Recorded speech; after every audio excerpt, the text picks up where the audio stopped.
సేతుకు సంబంధించిన ఆ బ్రిడ్జ్ కావచ్చు, ద్వారకాకి సంబంధించినవి కావచ్చు, అసలు ఈ గాథలన్నీ నిజంగా జరిగినవేనా? ఇవి కొంతమంది పెద్దలు అన్నట్టుగా ఇవి పుక్కిటి పురాణాలు అన్నట్టుగా ఇవేనా కల్పిత కథలా?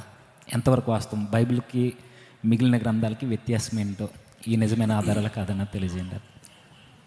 సో వారు చెబుతున్నటువంటి పురావస్తు ఆధారాలు ఏవైతే ఉన్నాయో అవి ఏవి కూడా వారు రచించుకున్న కావ్యంలో చెప్పినటువంటి స్థలాలకు సంబంధించినవి కావు. ఉదాహరణకు రీసెంట్గా గౌరవ సుప్రీంకోర్టు వారు రామ మందిర నిర్మాణం జరిగినటువంటి చోటు అది రాముని పుట్టుకకు సంబంధించింది అన్నటువంటి ఆధారాలు లేవు అని చాలా క్లియర్గా చెప్పింది. అక్కడ రామ మందిరం ఇంతకు ముందు ఉన్నట్లుగా ఆధారం లేదు అని చాలా క్లియర్గా చెప్పింది. కానీ మనోభావాల కోసం, సొసైటీలో శాంతి భద్రతలు నెలకొల్పడం కోసం అక్కడ రామ మందిర నిర్మాణం చేయమని ఉత్తర్వులు ఇచ్చింది.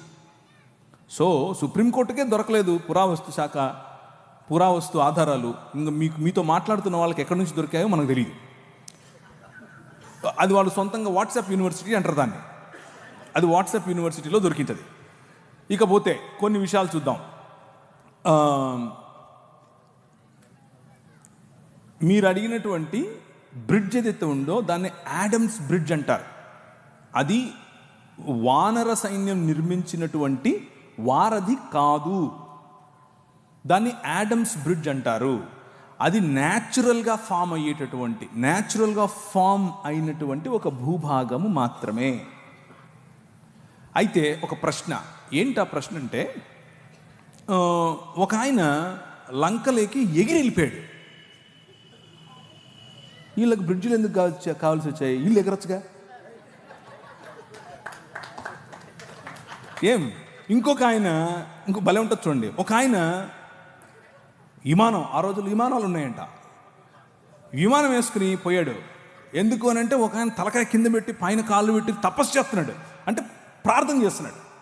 తపస్సు, ప్రార్థన, భగవన్ నామ స్మరణం చేస్తున్నాడు. ఈయన వెళ్ళాడు,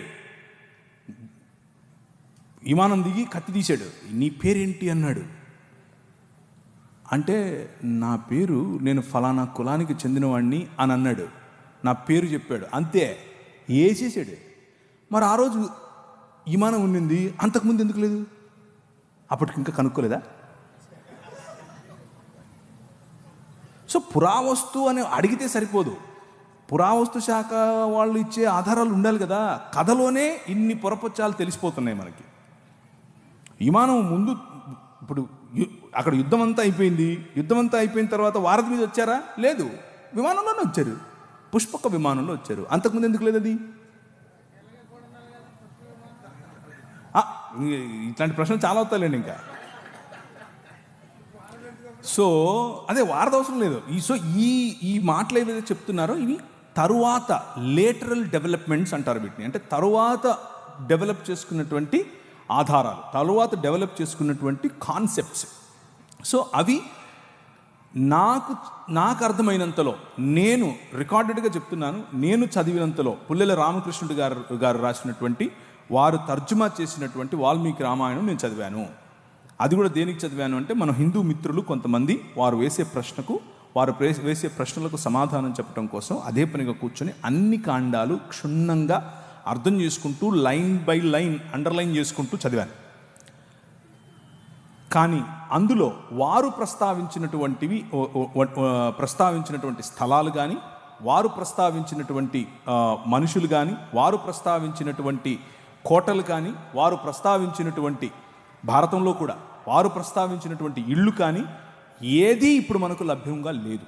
ఏదీ మనకు అందుబాటులో లేదు. ఒకవేళ ఉంటే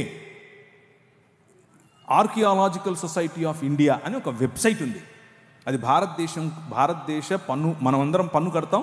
భారతదేశ గవర్నమెంట్ వాళ్ళు ఆ వెబ్సైట్ పెట్టారు. అందులో తప్పకుండా ఉంటుంది. లేదు, బౌద్ధానికి ఉంది, జైనానికి ఉంది, క్రైస్తవానికి ఉంది.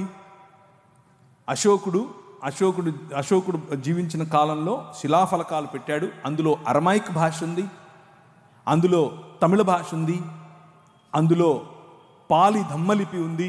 సంస్కృతం లేదు, హిందీ లేదు, ఏం లేదు.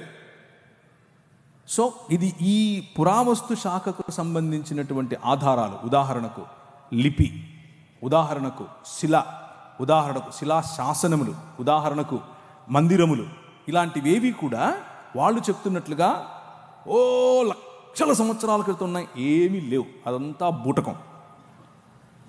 కొద్దిగా ఎప్పటి నుంచి మొదలైంది ఈ ఆధారాలు దొరకటం అని అంటే క్రీస్తు శకం 2 AD తర్వాతనే దొరికాయి. 2 AD తర్వాత, దానికి ముందు క్రీస్తు పూర్వం ఎటువంటి ఆధారాలు కూడా వీరు చెప్తున్నటువంటి వాటికి దొరకలేదు. రాతపూర్వకంగా లేదు, సంస్కృతపూర్వకంగా లేదు, లిపిపూర్వకంగా లేదు, పుస్తకపూర్వకంగా లేదు, ఏదీ లేదు. క్రీస్తు పూర్వం ఉన్నటువంటి ఆరామాలు, ఆలయాలు అన్నీ కూడా బౌద్ధానికి చెందినవే.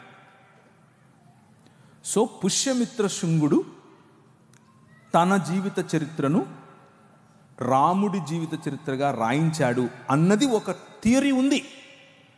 అది కూడా అయ్యుండే అవకాశం ఉంది అని అంటున్నారు. అంతేగాని కొత్తగా ఇప్పుడు వచ్చి అప్పుడెప్పుడో లక్షల సంవత్సరాల క్రితం నుంచి మేము ఉన్నాం అని అంటే దానికి పురావస్తు శాఖకు సంబంధించినటువంటి ఆధారాలు లేవు. సింపుల్ కాన్సెప్ట్ అర్థం చేసుకోండి. మనిషి వనవాసిగా ఉండి ఆ తరువాత మెల్లిమెల్లిగా రాతి యుగం, ఆ తర్వాత మెల్లిమెల్లిగా లోహయుగం అంటే మెటల్ ఉపయోగించిన యుగం. దీనికి పురావస్తు శాఖ వాళ్ళు డేట్స్ వేసి పెట్టారు, ఎప్పటి నుంచి ఎప్పటి వరకు ఈ యుగం, ఎప్పటి నుంచి ఎప్పటి వరకు ఈ యుగం అని. మెటల్ ఇన్వెంట్ చేసిన తర్వాత వచ్చినటువంటి యుగం ఏదైతే ఉందో, రాతి యుగం తరువాత, మెసొపటోమియా తరువాత ఈజిప్షియన్ సివిలైజేషన్ అంటే మోషే సమయం, ఆ సమయానికి మెటల్ డెవలప్ అయింది, ఆ సమయానికి లోహం డెవలప్ అయింది. కనుకనే రథాల యొక్క మొట్టమొదటిసారి రథాల వాడటం, మొట్టమొదటిసారి గుర్రాలు రథాలు కలిపి వాడటం ఈజిప్షియన్ సివిలైజేషన్లో మనం చూస్తాం. గుర్రాలు ఆ తరువాత దాదాపు కొన్ని వందల సంవత్సరాల తర్వాత మెల్లిమెల్లిగా ఈ జంబూక ద్వీపం అని పిలువబడినటువంటి భారత ఇండియన్ సబ్ కాంటినెంట్ అనేదైతే అంటున్నామో ఆ ప్రాంతాలకు వచ్చాయి. గుర్రాలు వచ్చింది మోషే తరువాత యుగంలో, మోషే మరియు ఈజిప్షియన్ సివిలైజేషన్ తరువాతి కాలంలో, అంటే క్రీస్తు పూర్వం మహా అయితే 1000 సంవత్సరాలు. అప్పుడు గుర్రాలు వచ్చాయి, రథాలు వచ్చాయి. లక్షేళ్ల క్రితం గుర్రాలు రథాలు ఎక్కడి నుంచి వస్తాయి? ఇంత చిన్న ప్రశ్న రాదా మనుషులకి? లేవు. అది మీరు అడిగిన ప్రమాణంలోనే ఆర్కియలాజికల్ సర్వే ఆఫ్ ఇండియా వాళ్ళే ఒప్పుకున్నది. అది రీసెంట్గా IIT ఖరగ్పూర్ వాళ్ళు ఇలాంటి ఒక క్యాలెండర్ సృష్టించి ప్రజల్లో ఈ సనాతన ధర్మం అనే కాన్సెప్ట్ను IIT వాళ్ళు, ఇండియన్ ఇన్స్టిట్యూట్ ఆఫ్ టెక్నాలజీ, వాళ్ళకి ఏం పని మతంతో, వాళ్ళు కూడా ఈ వాట్సాప్ యూనివర్సిటీ మొదలుపెట్టారు. వాళ్ళ కోసం మేము రెగ్యులర్గా వాళ్ళకు వినిపించాల్సినటువంటి మంత్రాలు వినిపిస్తూనే ఉన్నాం. అది కాదు, దానికి ఆధారం లేదు, ఏ ఆధారము లేదు. కానీ ఇప్పుడు మీరు అదే బైబిల్ని తీసుకోండి. వారు బైబిల్లో చెప్పిన ఇశ్రాయేలీలు చేసిన నిర్మాణంలో భాగమైనటువంటి పిరమిడ్స్ ఉన్నాయా? ఉన్నాయి. ఇశ్రాయేలు మాట్లాడుతున్నటువంటి ప్రదేశాలు ఉన్నాయా? ఉన్నాయి. ఐగుప్తు దేశం ఉందా? ఉంది. నది ఉందా? ఉంది. యొర్దాను నది ఉందా? ఉంది. ఎర్ర సముద్రం ఉందా? ఉంది. బెత్లెహేమ్ ఉందా? ఉంది. యెరూషలేం ఉందా? ఉంది. తెల్ అవీవ్ ఉందా? ఉంది. తూరు పట్టణం ఉందా? ఉంది. తర్షీష్ ఉందా? ఉంది. ఏది లేదు. ప్రతి ఒక్కదానికి ఎవిడెన్స్ ఉంది. ఫలానా రాజు ఫలానా సమయంలో ఫలానా చోట ఫలానా జనాభా లెక్కలేశాడు, అప్పుడు యోసేపు మరియను తీసుకెళ్ళాడు. వెళ్తే మనకు తెలీదా? కైసర్ అగస్తస్ ఏం చేశాడు, కైసర్ తిబేరియస్ ఏం చేశాడు, వాళ్ళు ఏ విధంగా జనాభా లెక్కల కోసం అందరినీ వెళ్ళమని చెప్పారు. This is all recorded, tracked. So ఆ రోజు ఉన్నటువంటి హిస్టోరియన్స్, జోసిఫస్ కావచ్చు, ప్లైనీ కావచ్చు, టాసిటస్ కావచ్చు, వాళ్ళు రాసినటువంటి లేఖలు ఈ రోజుకు మనకు అందుబాటులో ఉన్నాయి. సో ఎక్స్ట్రా బిబ్లికల్ సోర్సెస్ మనకు అందుబాటులో ఉన్నాయి. ఆ ఎక్స్ట్రా బిబ్లికల్ సోర్సెస్ ఉన్న కారణం చేత మనం బైబిల్ నమ్మక్కర్లేదు.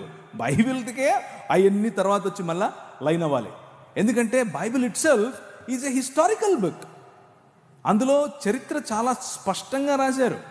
గలతీ ద్వీపం ఈ రోజుకుందా? ఉంది. స్మిర్నా ఉందా? స్మిర్నా అంటే ఈరోజు ఉన్న సిరియాలో ఉన్న ఇజ్మీర్ అనే సిటీ. ప్రతి సిటీ ఈరోజు మనం కొన్ని మునిగిపోయాయి, కానీ మెజారిటీ ఆఫ్ ప్లేసెస్ ఈ రోజుకు ఉన్నాయి. అంతటా పౌలు ఇటలీను పటాలమునకు వెళ్ళను. ఇటలీ కనిపిస్తుందా ఈరోజు? లేదా. ఆయన అరియపెగస్ అనేటటువంటి ఉందా? లేదా. ఈ రోజుకు ఉంది. సో బిబ్లికల్ డేటా, బైబిల్కి ఉన్నటువంటి డేటా ఒకవేళ తీసి దానికి ఉన్న ఆర్కియలాజికల్ ఎవిడెన్స్ ఒక తక్కెడలో ఒక పక్క పెడితే రెండో పక్క వీళ్ళ పుస్తకాలు అన్నీ కలిపి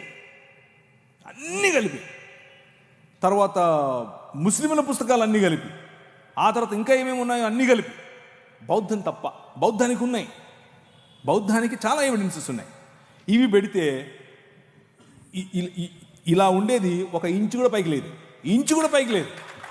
ఎందుకంటే ఏం లేదు ఇక్కడ, ఏమీ లేదు ఇక్కడ అంతా ఉంది. సో మీరు అరిస్టాటిల్ నమ్ముతారు, అరిస్టాటిల్కి ఎవిడెన్స్ లేదు. మీరు అలెగ్జాండర్ ది గ్రేట్ నమ్ముతారు, అలెగ్జాండర్ గ్రేట్ ఎవిడెన్స్ లేదు. యేసు ప్రభుకు ఎవిడెన్స్ ఉంది. అరిస్టాటిల్ పంపగా వచ్చిన దాన్ని ఏమంటారు, గ్రీక్ ప్రపంచాన్ని జయించాలనుకున్నటువంటి ఈ అలెగ్జాండర్ ది గ్రేట్, వారి పిల్లల ఒకడైనటువంటి ఈ శంగులు కాదు, క్షమించండి, వాళ్ళలో ఒకడైనటువంటి అశోకుడు కదా, ఆయన ఇంట్లో గ్రీక్ మాట్లాడాడు. మరి అందుకని గ్రీకులో శిలాఫలకాలు కనిపిస్తాయి మనకు భారతదేశంలో. అలాంటిది సంస్కృతంలో కనిపించాలిగా. ఒక్కట్లేదు. I'm not exaggerating. ఒక్కటి కూడా లేదు. మరి ఏదో చూపించండి ఆర్కియలాజికల్ ఎవిడెన్స్ ఎక్కడుందో. సో ఇదంతా కూడా ఆయాసం, అంతే.